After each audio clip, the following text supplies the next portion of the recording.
Welcome back to Regular Guys Outdoors. Turkey season is around the corner. I've been doing my load testing, some just for information, some for my own personal edification. Is that the right word? It's a big word. But I shot my my little Mossberg with that new choke. It's gonna stay in there. I've got a handful of awesome loads that it shoots to point of aim. I just got finished shooting this bad boy, so I fired up a TSS from last year. I was shooting the Federal, last year I was shooting the Federal 7 and 9 mix.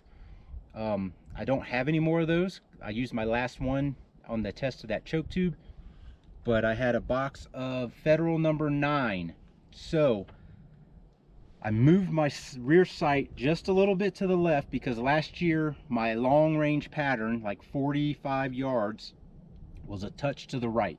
So I moved my sight a touch to the left, really got that much more centered. It's more centered. It's a little off to the left now, my left as I'm looking, but less than it was off to the right last year, if that makes sense. So it's much more centered now. But consequently, my bottom barrel that I was shooting was dead on last year. So now it is a little bit to the left since I moved the pattern to the left, because the barrels are not perfectly regulated. This is a cheap Turkish made shotgun, despite the Stevens name and the Savage arms and all that stuff. It is a Turkish made shotgun. It is not going to have somebody shooting it, readjusting the barrels, shooting it, readjusting the barrels. They're going to get them close enough for government work. So here's what my 45-yard pattern with the TSS looked like, my upper barrel. All right, we're out here at 45 yards. I just shot the Stevens 555 youth model or compact with the top barrel, which is the Carlson's TSS. It is a 555 choke, and I just shot the Federal number 9 TSS. 45 yards. How ridiculous is that?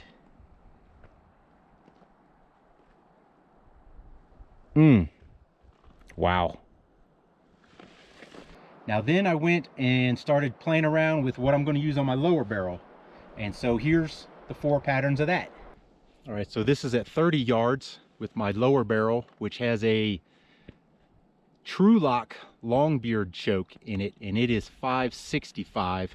And this pattern is with the old Federal Premium. I think I found this at a gas station a while back, but it's number 5 ounce and 5/16. Absolutely hammered this target, maybe a little bit off to the left, but that's kind of what I'm looking for. I want a more open pattern for my close range barrel. We're going to try something else though. All right, so this pattern at 30 yards looks like it's centered just off to the left, but that doesn't surprise me because I moved my sights ever so slightly to the left. This was, I don't know if I showed this load, but it was the Remington. I'm sure the packaging has changed now, but it was the Remington number 6 ounce and a quarter.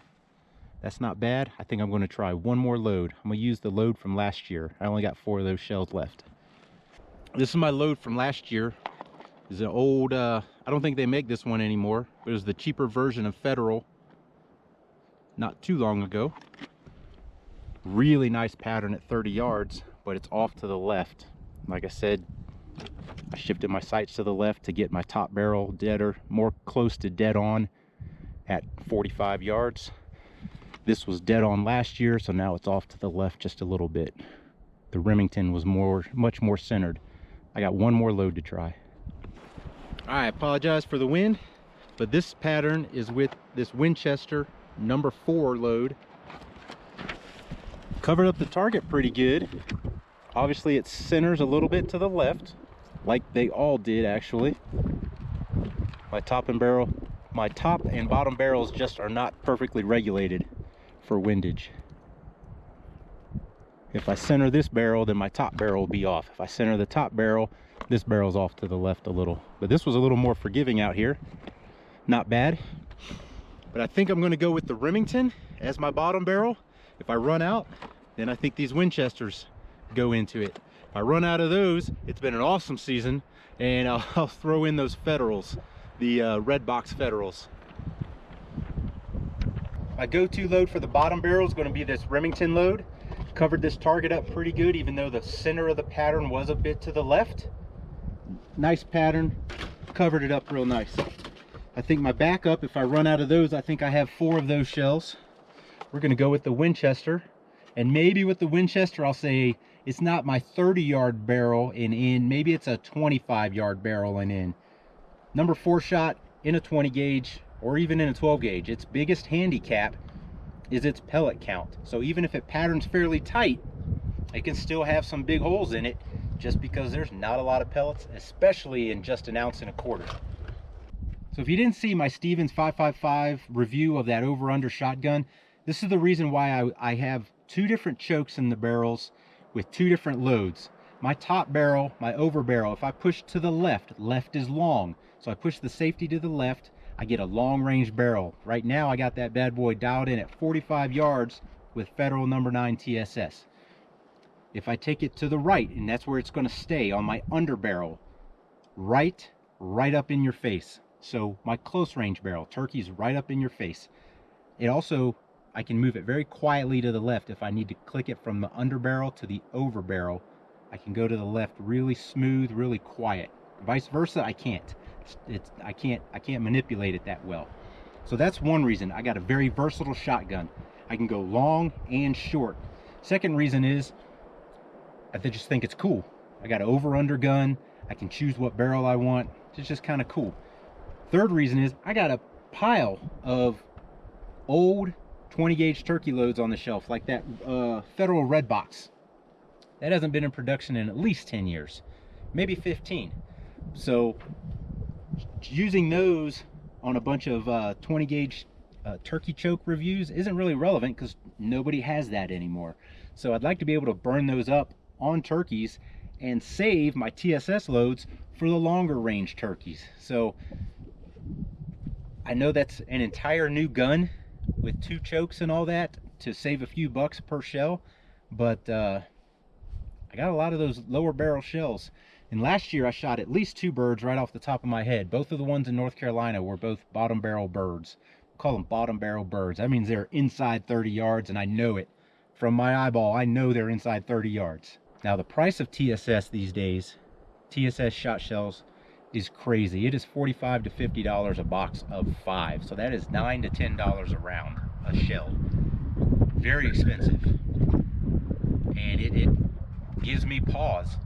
But with the amount of money I spend on gas and tags and food and all the subsequent logistical support running around chasing turkeys, I don't mind spending 10 bucks on a shell once in a while if it means I don't have to pass up a bird because he's past 40 yards. If he's 43 yards and I was shooting something not as good, I gotta let him walk.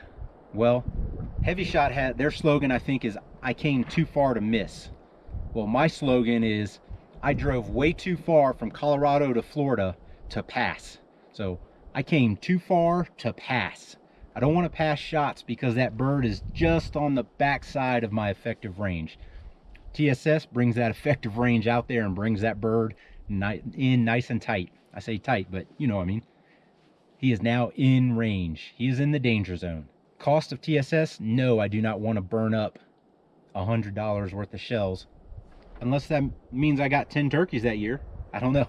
But having the opportunity to shoot some of that bottom barrel, and that gun is just so light. I guess that's reason number 4. That gun is so light, so easy to carry, easy to maintain.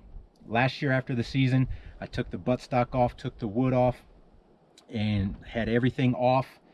Cleaned it real good, sprayed it out, got a little light layer of oil on everything, put it back together, no problem.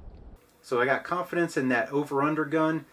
If it's up close, I can just use the bottom barrel. If it's out far, I can go out to 45 yards with no problem.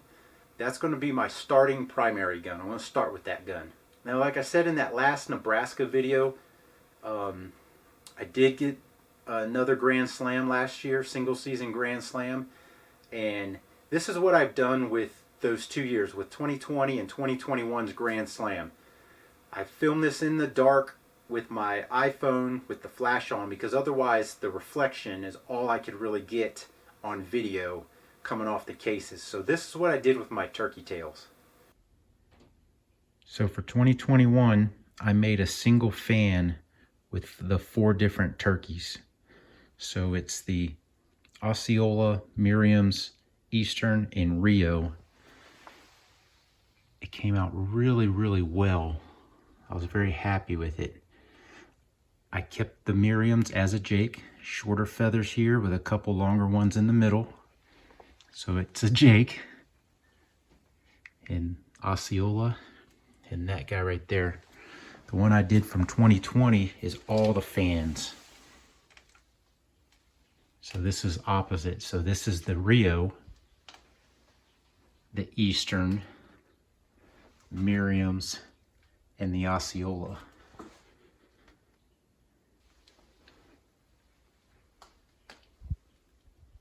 I was really happy with the way the one came out that I made from scratch and put the 4 in on the one. Really happy with the way that come out. Then it only takes up the space of one case as opposed to the other case, which is huge. And it kind of highlights all those lower feathers in that bottom third of the fan, not just the tips. So I really like that. If I were to do something like that again, I would do that again. I would make my own. And what I did to make that was I literally would take the tail, cut it off of the bird, scrape the meat off, get it down to the yellow stuff, and put it in a bag with borax. And I just carried it around in my car until I got home. And then when I was ready to build that, I cut the feathers off and then just built the fan. So I measured the width of the fan off the 2020 to get an accurate kind of width, and then I put the Osceola and what was it, the Rio, and kind of got the width right, and then just built the fan with the big feathers. The Jake was over here, or as you're looking at it, I guess the Jake was over here. My bad. And and then built the little feathers on there, and then just covered it up with glue right on the matte surface that's going to be inside the case. So I just covered it up with glue, and that wood plaque covers up the glue. And I thought that just came out great. So anyway, before I ramble on too much longer, I hope you have a great season this year. I'm going to be out there getting after them again. And I hope you liked this video. If you did, give us a thumbs up.